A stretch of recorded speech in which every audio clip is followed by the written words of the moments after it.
যান ভিডিও কলে।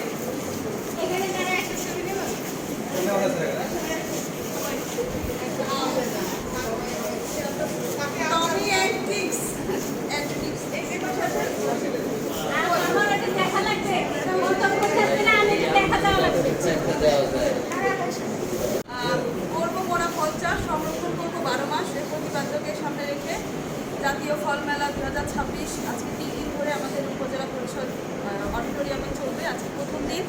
আপনারা সবাই জানেন যে বাংলাদেশ হচ্ছে ফলে সমৃদ্ধ একটা দেশ এবং এখানে 12 মাসে কোনো না কোনো ফল পাওয়া যায়। এবং আপনাদের সামনে আপনারা দেখতে পাচ্ছেন যে এক আমই হচ্ছে আমাদের অনেক ধরনের প্রজাতির আম আছে। তো 55 প্রজাতির আম আছে। এছাড়া এখানে আরও অন্যান্য ফলও এখানে প্রদর্শন আছে। তো বিশেষ করে আমাদের নতুন প্রজন্মে যারা আছে তারা অনেক ফলের সাথে হয়তো বা পরিচিত না, বা আমিরই যে এত জাত হয় সেগুলোর সাথে তারা পরিচিত না। তো এই ফল মেলার মাধ্যমে সবাই এই ধরনের বিষয়ের প্রতি নজরে আসবে সকলের, এবং তার সাথে চলবে এবং সবাই দর্শনার্থীরা সবাই এসে ফলগুলোর সাথে পরিচয় হয়ে যেতে পারবে। আপনারা সবাইকে বলবেন একটা হচ্ছে